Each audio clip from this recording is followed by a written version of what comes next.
کہ ایک لڑکی کی شادی ہو گئی, اللہ تعالیٰ نے اسے وراثت کا حکم دیا ہے کہ اس کے والد صاحب کے انتقال کے بعد اس کے پاس وراثت جائے گی, تو اس کا پلڑا بھاری ہوگا, اس کے پاس پیسے ہوں گے, اس کے پاس جو بھی کچھ ہوگا وہ اپنا جو چاہے کر سکتی ہے, ذمہ دار ہے. اور اگر بدقسمتی سے سسرال میں لوگ خراب مل گئے, نصیب صحیح نہیں ملا, شوہر اچھا نہیں ملا, اس کو وہاں وہ رتبہ نہیں دیا جا رہا, اس کو وہاں وہ حقوق نہیں دیے جا رہے, تو وہ لڑکی تو بیچاری نہ وہ اسے بیچاری کو گھر سے کچھ ملا نہ وہاں سے کچھ ملا, تو یہ تو ڈپریشن میں چلی جائے گی. یہ کیا اپنے بچوں کی تربیت کرے گی؟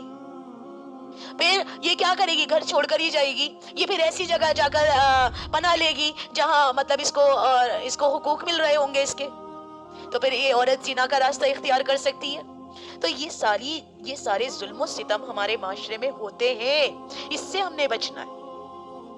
اللہ کے رسول پاک صلی اللہ علیہ وسلم کی حدیث سنیے اس کے بارے میں کہ میرے رسول کیا کہتے ہیں, خیرکم لأہلی وانا خیرکم لأہلی, تم میں سے بہترین لوگ وہ ہیں جو اپنے گھر والوں کے لیے اچھے ہوں, اور جان لو کہ میں اپنے گھر والوں کے لیے تم سب سے اچھا ہوں. اور گھر والے کون ہوتے ہیں پتہ ہے آپ کو؟ گھر کس سے بنتا ہے؟ بیوی سے. یہاں ساری بات میاں بیوی کے بارے میں ہی آ رہی ہے. تو پیاری عزیزات, بیوی سے جتنا اچھا تعلق ہوگا اور بیوی کا اپنے شوہر سے جتنا اچھا تعلق ہوگا, ایک مستحکم, ایک مضبوط خاندان, معاشرہ وجود میں آئے گا. تو جتنی بھی مائیں یہاں مجھے سن رہی ہیں وہ کوشش کریں اپنی بیٹی کے حق میں بھی اور اپنے بیٹوں کے حق میں بھی, اللہ کی قسم انہیں جدا کرنے کی کبھی کوشش نہ کرنا.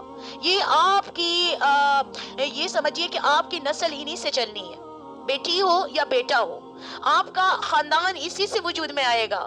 تو آپ ان دونوں رشتے میں جتنی محبت پیدا کرا سکتی ہیں, بیٹی داماد میں بھی اور بیٹے بہو میں بھی. عزیزات, جیسے بیٹیوں کے بارے میں ہم سوچتے ہیں ایسی بہوؤں کے بارے میں بھی سوچیں, بیٹوں کے بارے میں بھی سوچیں, وہ بھی آپ ہی کے خون ہے یار. اور بعض بہنیں ایسی ہوتی ہیں کہ بس وہ اپنی بہو اور اپنی بہو اور بیٹے کے ساتھ ہی خوش رہتی ہیں, بیٹیوں کے بارے میں ذرا نہیں سوچتی. بعض بہنیں ایسی ہوتی ہیں کہ وہ بیٹیوں کے بارے میں سوچ رہی ہوتی ہیں, دامادوں کے بارے میں سوچ رہی ہوتی ہیں, وہ بیٹوں کے بارے میں بالکل نہیں سوچ رہی ہوتی. اب دیکھیں بھائی, آپ کی نسل تو انہی دونوں بچوں سے چلنی ہے نا, تو جتنا پیارا ماحول آپ بنائیں, جتنا پیارا ماحول آپ ان کو دیں گی, یقین جانے کوئی نہیں دے سکتا. تو آپ میں کبھی آپ دونوں میں ایسی کھٹپٹ نہیں ہونی چاہیے. آپ کوئی بائی چانس ایسی بات ہوتی بھی ہے کہ ہمیں سمجھ نہیں آتی, پسند نہیں آتی, تو دیکھیں بس میں تو یہی آپ کو کیا کہتے ہیں ایک ایڈوائز دوں گی آپ ساری بہنوں کو. کبھی یہ مسئلہ ہمارے گھروں میں بھی ہو جاتا ہے تو ہم نے کیا کرنا ہے؟ صبر کرنا ہے, صبر کرنا ہے. یعنی زبان تو چلانی ہی نہیں ہے. کبھی ایسا ہوتا ہے بعض اوقات جینٹس کو غصہ آ رہا ہوتا ہے تو بھائی خاموش ہو جائے, نہیں زبان چلائیں. ایک خاموشی اللہ کی قسم آپ کو نجات دلا دے گی. حدیث ہے میرے نبی پاک صلی اللہ علیہ وسلم کی, من سمت نجا, جو چپ رہا وہ نجات پا گیا. ایک حدیث میں آتا ہے من سکت سلم ومن سلم نجات, جو چپ رہا وہ سلامتی میں رہا, جو سلامتی میں رہا وہ نجات پا گیا. ایک چپ 100 باتوں کو ہرا دیتا ہے پیاریوں. کبھی آپ کے اوپر سچ میں بتا رہی ہوں, جس اگر اللہ نہ کرے کسی کے اوپر یہ حالات آئیں, اور اگر آ رہے ہیں تو برداشت کریے آپ. پھر دیکھیں وہ اللہ تعالیٰ نہ انہیں خود ریئلائز کرا دیتا ہے, ظلم کی ٹہنی کبھی پھلتی نہیں ہے, نہ وہ کاغذ کی صدا چلتی نہیں ہے. تو پیاری عزیزات, اپنے گھر کو خوبصورت بنانے کے لیے اپنے بچوں کے سامنے تو کبھی نہ لڑنا, کبھی نہ لڑنا, اللہ کی قسم, نہیں تو ہمارا گھر بالکل برباد ہو جاتا ہے. آپ نے نکاح ہو گیا ہے, اپنے بارے میں بندہ سوچ رہا ہوتا ہے, اپنے بچوں کے بارے میں کچھ بھی نہیں سوچ رہا ہوتا ہے, اپنے دونوں کے بارے میں سوچنا ہے. ایک عورت اپنے شوہر کی بدولت بھاری ہے, اور بغیر شوہر کے سچ میں اس میں معاشرے میں کوئی عزت نہیں ہے, اس کی 1 روپے کی عزت نہیں ہے. تو اس لیے کبھی کسی کے کہنے میں آ کر تھرڈ پرسن اکثر کیا کرتے ہیں, لڑائی لگواتے ہیں. کوئی بھی ہو سکتا ہے اس میں, کوئی بھی فرینڈ بھی ہو سکتا ہے آپ کا, آپ کی فرینڈ بھی ہو سکتی ہیں, آپ کے گھر والے بھی ہو سکتے ہیں, باہر والے بھی ہو سکتے ہیں, سسرال والے بھی ہو سکتے ہیں, کوئی بھی ہو سکتا ہے, آپ کی دوست ہو سکتی ہے.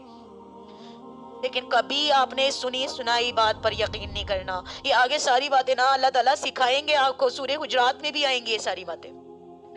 تو اس چیز کا آپ نے بہت زیادہ دھیان رکھنا ہے, ٹھیک ہے. تو اس ساری بحث کو ذہن میں رکھنا ہے. تو ہمارے جو جدید دانشور اس آیت کے درمیان الفاظ کو تو لے لیتے ہیں کہ وَلَهُنَّ مِثْلُ الَّذِي عَلَيْهِنَّ بِالْمَعْرُوفِ, اور اس سے مساوات مرد و زن کا مفہوم نکالنے کی کوشش کرتے ہیں, equality of man and woman. تو یہ چیز غلط ہے. تو لیکن ان سے پہلے والے الفاظ کو بھی تو دیکھیں نا, وَبُعُولَتُهُنَّ أَحَقُّ بِرَدِّهِنَّ, اور بعد والے الفاظ کو دیکھیں وَلِلرِّجَالِ عَلَيْهِنَّ دَرَجَاتٌ سے صرف نظر کر لیتے ہیں کہ یہ طرز عمل بالکل غلط ہے. ایک مرد اور ایک عورت سے جو خاندانی ادارہ وجود میں آتا ہے, اسلام اس کا سربراہ مرد کو ہی ٹھہراتا ہے. ذمہ دار مرد ہے, گھر کا ذمہ دار مرد ہے. جی یہ سارا فلسفہ زیادہ وضاحت کے ساتھ سورہ نساء کے اندر اللہ تعالیٰ آپ کو سکھائیں گے انشاءاللہ. سورہ نساء کے اندر ایک آیت ہے الرجال قوامون علی النساء. یہاں بس یہ سمجھ لیجئے کہ اس کی تمہید آ گئی ہے, یہ کڑوی گولی ہے, ہمیں ہمارے حلق سے نیچے نہیں اترے گی کہ یہاں تو بڑا مردوں کو بڑا رتبہ دیا جا رہا ہے. نہیں, مرد کا روب زیادہ ہوتا ہے, بچوں پر بھی مرد کا روب ہی زیادہ ہوتا ہے. عورت چاہے حکمرانی کر لے اس گھر کی کہ عورت مالک بن جائے, لیکن مرد کا روب بچوں کے دل پر ہوتا ہے. بچے جو ہے نا, بچیاں جو ہیں وہ ماؤں سے سیکھتی ہیں, اور بچے جو ہوتے ہیں نا وہ باپ سے سیکھتے ہیں. یہ سائیکالوجی بھی کہتی ہے اس چیز کو. تو دونوں کا ہی رول ہے اس میں, لیکن دیکھا جائے تو باپ کا رول زیادہ ہوتا ہے. سمجھ رہی ہیں آپ میری بات ساری؟ اس آیت کا ترجمہ ایک بار پھر سے دیکھ لیجئے.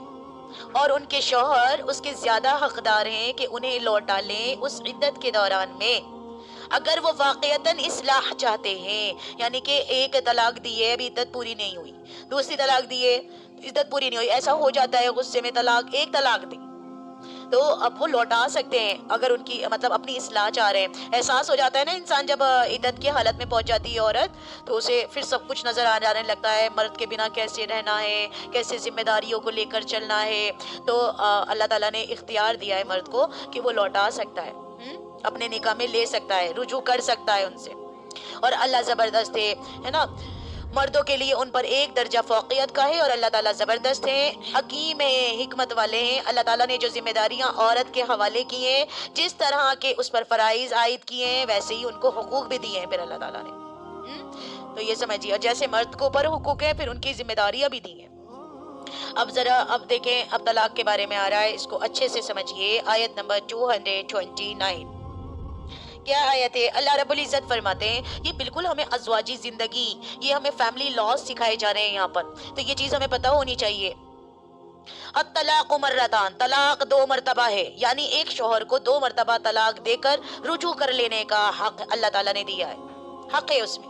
ایک دفعہ طلاق دی اور ایک عدت کے اندر اندر رجوع کر لیا تو ٹھیک ہے, پھر طلاق دے دی اور عدت کے اندر اندر رجوع کر لیا تو بھی ٹھیک ہے, دوسری مرتبہ. لیکن تیسری مرتبہ طلاق دے دی تو وہ رجوع نہیں کر سکتے. ہمارے ہاں کیا ہوتا ہے, ایک ساتھ بندہ طلاق دے دیتا ہے, تینوں طلاق ایک ساتھ دے دیتا ہے. تو مطلب یہ بہت بڑا ظلم ہے. بھئی ایک عورت کو مہلت دیں, آپ ایک مرتبہ اس کو تھریٹ دیں, دھمکی دیں کہ بھئی دیکھیں میں تمہیں طلاق دے رہا ہوں, بس اس نے کہہ دیا ہے تو طلاق آپ کی واقع ہو گئی ہے, عدت شروع ہو جائے گی آپ کی. تو پھر عورت کو احساس ہو جانے لگ جاتا ہے. تو دیکھیں ویسے دینی تو اسی طرح چاہیے, لیکن فقہ حنفی میں کہتے ہیں کہ ایک مرتبہ اگر 3 بار بول دیا تو بس طلاق ہو گئی. فقہ شافی میں اگر آپ جائیں تو اس میں یہ ہوتا ہے کہ ایک مرتبہ چاہے آپ کتنی بار کہہ دیں, وہ ایک ہی واقعے کرتے ہیں, ایک ہی مانتے ہیں کہ ایک ہی ہوئی ہے. تو پیاری عزیزات, یہ لفظ بہت مجھے تو ڈر لگتا ہے اس لفظ کو بولتے ہوئے بھی. اللہ تعالیٰ سب کو بچائے اس سے, لیکن جاننا بہت ضروری ہے عزیزات. بعض اوقات میرے پاس ایسے مسائل آ رہے ہوتے ہیں کہ بہنیں کہتی ہیں بھائی تو کوئی بات ہی نہیں ہوئی تھی, بس ذرا سی تو میں ہوئی اور انہوں نے ایسے غصے میں آ کر بول دیا. تو یہ رشتہ بڑا نازک ہوتا ہے, یہ ایک ہی قبول کہنے پر قبول ہو جاتا ہے, اور ایک ہی بولنے پر ٹوٹ بھی جاتا ہے. اور جب دلوں کے اندر دراریں آ جاتی ہیں تو پھر آپ چاہے لاکھ کوشش کریں تو پھر وہ والی بات نہیں آتی پہلے والی. تو پیاری یہ اس چیز سے آپ نے بہت بہت بچنا ہے. اللہ رب العزت سبھی مسلمانوں کی اس سے حفاظت فرمائے. بہت غلط چیز ہے, سمجھ رہی ہیں آپ؟ تو تو پھر اللہ تعالیٰ نے اس کو کہا ہے کہ اگر تیسری مرتبہ طلاق دے دی تو اب وہ رجوع نہیں کر سکتا. فَإِمْسَاكُمْ بِمَعْرُوفٍ أَوْ تَسْرِيحٌ بِإِحْسَانٍ, پھر یا تو معروف طریقے سے روک لینا ہے, یا پھر خوبصورتی کے ساتھ رخصت کر دینا ہے. یعنی 2 مرتبہ طلاق دینے کے بعد اب فیصلہ کر لیجئے, یا تو اپنی بیوی کو نیکی اور بھلائی کے ساتھ گھر میں روک لو, تنگ کرنے اور پریشان کرنے کے لیے نہیں, یا پھر بھلے طریقے سے بھلے مانوسوں کی طرح اسے رخصت کر دو. یہ ہے طریقہ. تو پیاری عزیزات آپ سوچئے, اچھا یہ طلاق کے مسئلے میں نا تھوڑا سا اختلاف ہے, اور مطلب یہ اختلاف پایا جاتا ہے. امام ابو حنیفہ کے نزدیک کچھ اور ہے, امام شافعی کے نزدیک کچھ اور ہے, لیکن قرآن کے جو ترجمہ میں آپ کو بتا رہی ہوں وہ یہ ہے کہ الطلاق مرتان، طلاق 2 مرتبہ ہے، طلاق 2 مرتبہ ہے۔ فَإِمْسَاكٌ بِمَعْرُوفٍ أَوْ تَسْرِيحٌ بِإِحْسَانٍ، پھر یا تو معروف طریقے سے روک لینا یا پھر خوبصورتی کے ساتھ رخصت کر دینا۔ وَلَا يَحِلُّ لَكُمْ أَن تَأْخُذُوا مِمَّا آتَيْتُمُوهُنَّ شَيْئًا، اور تمہارے لیے یہ جائز نہیں ہے کہ جو کچھ تم نے انہیں دیا تھا اس میں سے کچھ بھی واپس لو، یعنی وہ جو مہر دیے جاتے ہیں، جب تم نے طلاق دے رہے ہو، جب تم نے طلاق دی ہے تو تم نے انہیں جو مہر دیا تھا اس میں سے کچھ واپس نہیں لے سکتے آپ۔ ہاں اگر عورت خود طلاق مانگے تو اسے اپنے مہر میں سے کچھ چھوڑنا پڑ سکتا ہے، لیکن جب مرد طلاق دے رہا ہو تو وہ اس میں سے کچھ بھی واپس نہیں لے سکتا۔ جو اپنی بیوی کو دے چکا ہے، سورہ نساء میں بھی آ جائے گا اس کا ذکر کہ اگرچہ اس نے سونے کے ڈھیر بھی دیے ہوں پھر بھی اسے واپس لینے کا حق نہیں ہے۔ یہ مسائل ضرور سمجھ لیجئے۔ الا یخافا اللہ یقیما حدود اللہ، سوائے اس کے کہ دونوں کو اندیشہ ہو کہ وہ حدود اللہ کو قائم نہیں رکھ سکیں گے۔ مراد یہ ہے کہ اللہ تعالیٰ نے ازواجی زندگی کے ضمن میں جو اہداف و مقاصد معین فرمائے ہیں، اس کے لیے جو احکام دیے ہیں اور جو آداب بتائے ہیں کہ ہسبینڈ وائف نے زندگی کیسے گزارنی ہے، اگر ان کو یہ محسوس ہو رہا ہے کہ ہم دونوں اس کی رعایت نہیں رکھ سکیں گے، ہم دونوں کی زندگی نہیں نبھ سکے گی، جی، تو پھر جس میں عورت کو کوئی مال یا رقم فدیے کے طور پر دے کر ایسے شوہر سے خلاصی حاصل کی جا سکتی ہے۔ عورت اپنے جو مہر وغیرہ دیا تھا، اگر عورت چاہتی ہے کہ بس میری تو اب نبھ ہی نہیں سکتی تو وہ کیا کرے، اپنا فدیہ دے، تھوڑا سا رقم دے دے اس کو، اور بھیا اپنا پھر ان سے خلاصی حاصل کرے۔ یہ اللہ تعالیٰ نے اس کو رائٹس دیا ہے۔ فَإِنْ خِفْتُمْ أَلَّا يُقِيمَا حُدُودَ اللَّهِ فَلَا جُنَاحَ عَلَيْهِمَا فِيمَا افْتَدَتْ بِهِ، پس اگر تمہیں یہ اندیشہ ہو کہ وہ دونوں حدود الہی پر قائم نہیں رہ سکتے تو ان دونوں پر اس معاملے میں کوئی گناہ نہیں ہے جو عورت فدیے میں دے۔ یعنی ایسے سمجھیے کہ ایسی صورت میں عورت اگر فدیے کے طور پر کچھ دے دلا کر اپنے آپ کو چھڑا لے تو اس میں فریقین پر کوئی گناہ نہیں ہے۔ مثلاً کسی عورت کا مہر 10 لاکھ تھا، وہ اس میں سے 5 لاکھ شوہر کو واپس کر دے اور اسے خلا لے لے تو اس میں کوئی حرج نہیں ہے۔ تلک حدود اللہ فلا تعتدوها، یہ اللہ کی حدودیں ہیں، بس ان سے تجاوز مت کرنا، ان سے آگے مت بڑھنے کی کوشش کرنا۔ دیکھیں روزے وغیرہ کے ضمن میں جو آیت آئی تھی نا، جو باتیں آ رہی تھی، تو وہاں کیا آ رہا تھا، حدود اللہ کے ساتھ فلا تقربوها فرمایا تھا کہ اس کے قریب مت جانا، لیکن یہاں کیا فرمایا، فلا تعتدوها۔ اس کے لیے تو ان معاملات میں لوگ بڑے دھڑلے سے اللہ کی مقرر کردہ حدود کو پامال کر دیتے ہیں، اگرچہ قانون باقی رہ جاتا ہے مگر اس کی روح تو ختم ہو جاتی ہے۔ وَمَن يَتَعَدَّ حُدُودَ اللَّهِ فَأُولَٰئِكَ هُمُ الظَّالِمُونَ، اور جو لوگ اللہ تعالیٰ کی حد سے آگے بڑھیں گے، تجاوز کریں گے، وہی تو ظالم ہے، وہی تو ظالم ہے۔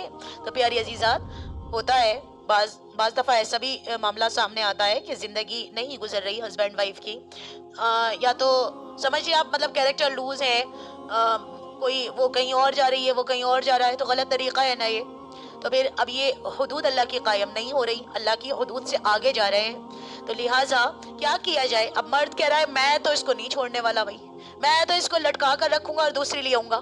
مرد کو اللہ تعالیٰ نے اختیار بھی دیا ہے کہ وہ 4 شادی کر سکتا ہے، اگرچہ وہ انصاف کر سکے تو، اگر انصاف نہ کرے تو ایک ہی آگے چل کر آ جائے گا، اس کا ذکر بھی اگلی سورہ میں جو آگے صورتیں آئیں گی، ٹھیک ہے، تو لیکن اگر انصاف نہیں کر سکتا تو ایک ہی نکاح کرے گا۔ تو پیاری عزیزات، لیکن بعض مرد ایسے ہوتے ہیں ظالم ٹائپ کے، وہ کہتے ہیں اس کو بھی لٹکائے رکھو، اس سے ملو بھی مت، اس سے بات بھی مت کرو، اس کو نان نفقہ بھی مت دو اور اس کو طلاق بھی مت دو، اس کو لٹکائے رکھو اور میں دوسرا نکاح کر لیتا ہوں۔ تو اب عورت ایسے میں کیا کرے گی بیچاری؟ عورت کیا کرے گی؟ وہ تو لٹک گئی نا بیچ میں، تو وہ خلا لے سکتی ہے۔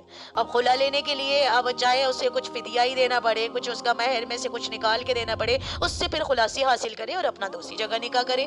اور اگر اس نے نکاح نہ کرا، اسی حال میں وہ غلط کام کچھ بھی کر سکتی ہے، فطرت کا تقاضا ہے، تو پیاری عزیزات پھر گناہگار ہوں گے، ان سے بچنا ہے۔ اگلی آیت دیکھیں، آیت نمبر 230، فَإِن طَلَّقَهَا فَلَا تَحِلُّ لَهُ مِن بَعْدُ حَتَّى تَنكِحَ زَوْجًا غَيْرَهُ، پھر اگر وہ تیسری مرتبہ اسے طلاق دے دے تو وہ عورت اس کے بعد اس کے لیے جائز نہیں ہے جب تک کہ وہ عورت کسی اور شوہر سے نکاح نہ کر لے۔ بات سمجھ آ رہی ہے؟ کیا کہہ رہے ہیں اللہ تعالیٰ؟ فَإِن طَلَّقَهَا فَلَا تَحِلُّ لَهُ، وہ جائز ہی نہیں ہے. اگر تیسری مرتبہ اس کو طلاق دے دی گئی ہے، اگر وہ اسے طلاق دے دے، یہاں جو ذکر ہے فَإِن طَلَّقَهَا، اگر وہ اس کو طلاق دے دے، فَلَا تَحِلُّ لَهُ، تو وہ عورت اس کے لیے جائز نہیں ہے. من بعد حَتَّى يَنْكِحَ زَوْجًا غَيْرَهُ، جائز ہی نہیں ہے جب تک کہ وہ عورت کسی اور شوہر سے نکاح نہ کرے. تیسری طلاق دے چکنے کے بعد اگر کوئی شخص پھر اسی عورت سے نکاح کرنا چاہے تو جب تک وہ عورت کسی دوسرے شخص سے نکاح نہ کرے گی اور وہ دوسرا شخص اسے طلاق نہ دے گا، اس وقت تک عورت اپنے پہلے شوہر کے لیے حلال نہیں ہو سکتی. یہ بات ذہن میں بٹھا لیجیے. شوہر نے پہلی طلاق دے دی، دوسری بھی دے دی، اب مطلب عورت سدھر ہی نہیں رہی، تیسری بھی دے دی اور وہ عدت پوری ہو گئی. اب شوہر چاہ رہا ہے کہ میں اس کو یار رکھ لوں اپنے نکاح میں، نہیں رکھ سکتا، وہ عورت حرام ہو چکی ہے پوری طرح اس کے اوپر. اب کیا ہوگا؟ یا عورت چاہ رہی ہے کہ میں تو اسی کے نکاح میں رہنا چاہتی ہوں، تو اب یہ تو حلال ہے ہی نہیں، اب تو حرام ہو گئی. تو اب کیا ہوگا عزیزات؟ اس عورت کا نکاح ہوگا دوسری جگہ نکاح ہونے کے بعد وہ شخص خود اس کو طلاق دے گا. ایسے نہیں کہ جو ایگریمنٹ کرا لیا جاتا ہے، یہ بڑے دھندے چل رہے ہیں، اس کو حلالہ کہا جاتا ہے. حلالہ کے نام سے ہمارے ہاں بڑے مکر دھندے رواج پا گئے ہیں، مروج ہیں کہ ایک معاہدے کے تحت عورت کا نکاح کسی مرد سے کرایا جاتا ہے، پھر اس مرد سے کہا جاتا ہے کہ اس کو طلاق دے دینا 1-2 دن کے بعد، یا اگلے دن دے دینا، یا 1 مہینے بعد دے دینا. تو ایسے لوگوں پر اللہ کے رسول نے لعنت فرمائی ہے. کیا فرمائی ہے عزیزات؟ لعنت فرمائی ہے ایسے لوگوں پر. اللہم حافظنا، اللہ ہم سب کی حفاظت فرمائے. اور یہ چیز آپ کو بہت ملے گی، معاشرے میں بہت نظر آئے گی. تو اللہ کے رسول نے منع فرمایا، لعنت ہے بالکل. فَإِن طَلَّقَهَا، پس اگر وہ اس کو طلاق دے دے، یعنی وہ عورت دوسری جگہ پر شادی کر لے لیکن دوسرے شوہر بھی اس کو نہ اچھا لگے، اس کی دوسرے شوہر سے بھی نہ بنے، وہ بھی اس کو طلاق دے دے. اب دوسرے شوہر نے بھی طلاق دے دی ہے. فَلَا جُنَاحَ عَلَيْهِمَا أَن يَتَرَاجَعَا، تو اللہ تعالیٰ فرماتے ہیں تو اب کوئی گناہ نہیں ہوگا ان دونوں پر کہ وہ مراجعات کر لیں، رجوع کر لیں. اب وہ عورت اپنے سابقہ شوہر سے نکاح کر سکتی ہے، سابقہ یعنی پہلے والے شوہر سے. دوسرے شوہر سے نکاح کے بعد عورت کو شاید عقل آ جائے کہ پہلا شوہر ہی زیادہ اچھا تھا میرا، تو وہی پہلا ہی زیادہ دھیان رکھا کرتا تھا. تو اب دوسرے والے نے بھی بڑا ٹارچر کرا، بڑا مارا پیٹا، پر پھر آ کر اس نے دوسرے والے نے کیا کری؟ طلاق دے دی. تو اب عورت کے لیے کوئی گناہ نہیں، وہ اپنے پہلے والے شوہر سے نکاح کر سکتی ہے. اس کو احساس ہو جائے گا کہ میرا تو بھائی پہلا والا ہی اچھا تھا. تو اب اگر وہ دوبارہ سابقہ شوہر، سابقہ بولتے ہیں یعنی پہلے والے کے شوہر سے رجوع کرنا چاہے تو اس کو اللہ تعالیٰ نے پھر اجازت دی ہے، پھر وہ نکاح کر سکتی ہے. ان الظن ان یقیم حدود اللہ، اگر ان کو یہ یقین ہو کہ وہ اللہ کی حدود کی پاسداری کر سکیں گے. ازواجی زندگی میں اللہ تعالیٰ نے جو حدود مقرر کی ہیں، جی جو حقوق بتائے ایک دوسرے کے، کہ اگر ان کو لگ رہا ہے کہ وہ مطلب اللہ تعالیٰ کی اس حدود کی پاسداری کر سکیں گے تو جو احکام دیے ہیں ان کو بہرحال مد نظر رکھنا ہے اور تمام معاملات پر فائق رہنا ہے. وَتِلْكَ حُدُودُ اللَّهِ يُبَيِّنُهَا لِقَوْمٍ يَعْلَمُونَ، اور یہ اللہ کی مقرر کردہ حدودیں ہیں جن کو واضح کر رہا ہے ان لوگوں کے لیے جو علم حاصل کرنا چاہیں، جو علم کے طالب ہیں، انہیں بتا رہا ہے اللہ تعالیٰ. یعلمون کا ترجمہ ہے جو جانتے ہیں، یعنی جنہیں علم حاصل ہے، لیکن یہاں اس کا مفہوم جو ہے نا وہ علم کے طالب ہے. یعنی بعض اوقات فعل کو طلب فعل کے معنی میں بھی استعمال کر لیا جاتا ہے عزیزات. وَإِذْ طَلَّقْتُمُ النِّسَاءَ فَبَلَغْنَ أَجَلَهُنَّ، آیت نمبر 231 دیکھیے. وَإِذْ طَلَّقْتُمُ النِّسَاءَ فَبَلَغْنَ أَجَلَهُنَّ، کیا مطلب ہے کہ اور جب تم لوگ اپنی بیویوں کو طلاق دو اور پھر وہ اپنی عدت پوری کر لیں.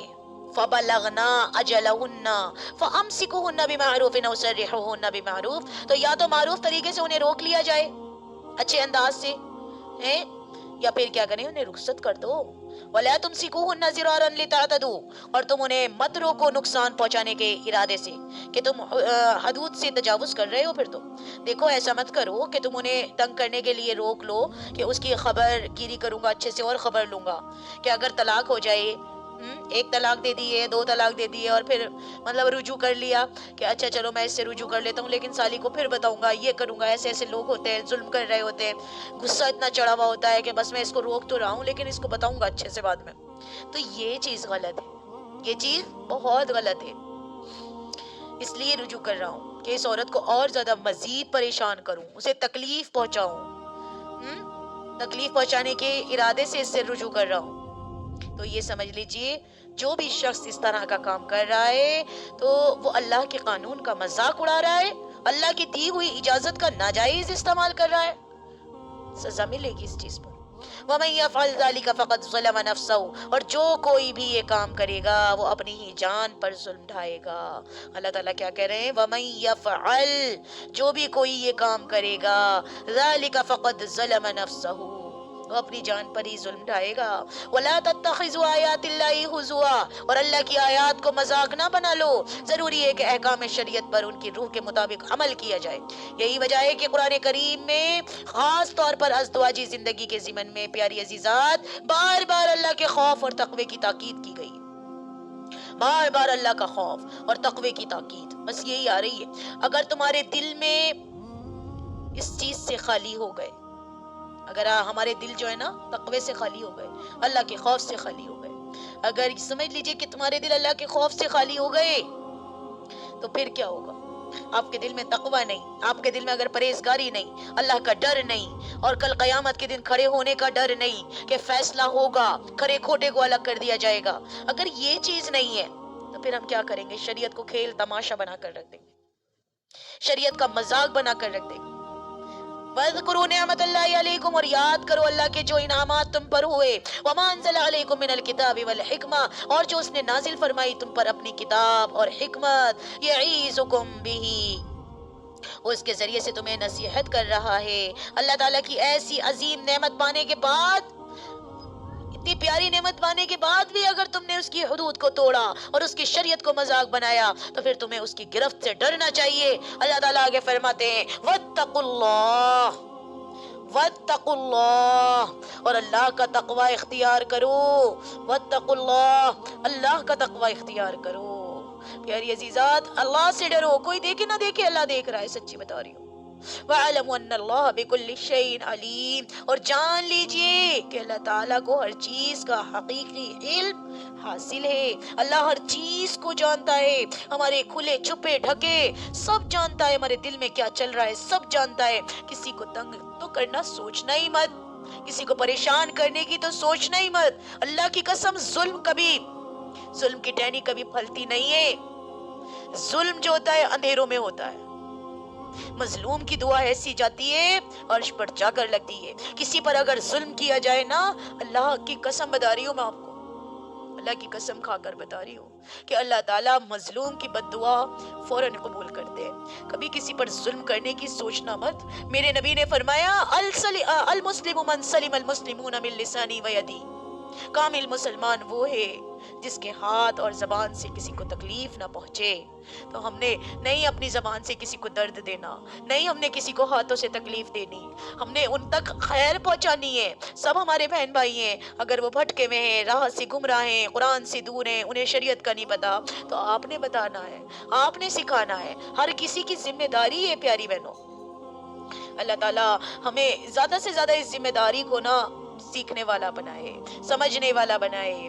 اب آگے ذکر آ رہا ہے آیت نمبر 232، کیا بات آ رہی ہے یہاں پر، اس کو سمجھیے۔ وَإِذْ طَلَّقْتُمُ النِّسَاءَ فَبَلَغْنَ، اچھا یہ رکو بھی ہمارا یہاں سے نا 14 رکو شروع ہو گیا، اور سیقل کا پارا یہاں پر ہمارا 3 پاؤ ہو گیا ہے، ثلاثہ۔